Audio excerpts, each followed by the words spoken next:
नाज़रीन, अहम ख़बर करण के आगाह कंदा हलूं त सिविल अस्पताल हैदराबाद जे कैदी वार्ड मां सेंट्रल जेल जा 3 कैदी फरार थी विया आहिनि। उन हवाले सां वधीक तफ़सील ॿुधाए रहियो आहे मराठी जो रिपोर्टर अब्दुल रसूल चांडियो। जी अब्दुल रसूल।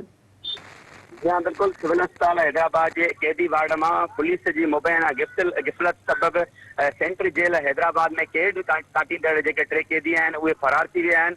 जॾहिं त फरार थियल जेके कैदी आहिनि उन्हनि में इरफान बुलेदी जेको नसीम नगर थाणे ते मुख़्तलिफ़ केसनि में घुरबल आहे ऐं उते गिरफ़्तार कयो वियो हुयो। उनजे मथां मुख़्तलिफ़ केस बि हली रहिया आहिनि।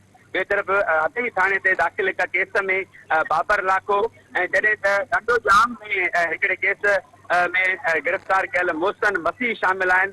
जॾहिं त कैदी फरार थियण वारे वाक़े खां पोइ हैदराबाद पुलिस तरफ़ां मुख़्तलिफ़ इलाइक़नि में नाकाबंदी कई वई आहे। जॾहिं त DSP हेडक्वार्टर तरफ़ां पिणु में जेको कैदी वार्ड आहे उनजो दौरो कयो वियो आहे। जॾहिं त उन जेका शिफ्ट हुई जंहिं शिफ्ट दौरान कैदी फरार थी विया आहिनि उतां जा जेके पुलिस एहलकार आहे उन्हनि खे फौरी तौर ते तलब कयो वियो आहे। इन हवाले सां असांजी ॻाल्हि ॿोल थी आहे DSP हेडक्वार्टर सां। उनजो चवणु आहे त गिफ़लत कंदड़ जेके पुलिस एहलकार आहिनि उन्हनि खे क्वार्टर घाट कयो वेंदो ऐं जॾहिं त फरार थियल कैदियुनि खे गिरफ़्तार करण जे लाइ मुख़्तलिफ़ इलाइक़नि में नाकाबंदी कई वई आहे। जी ठीक है अब्दुल रसूल, अपडेट करण लाइ जी महिरबानी।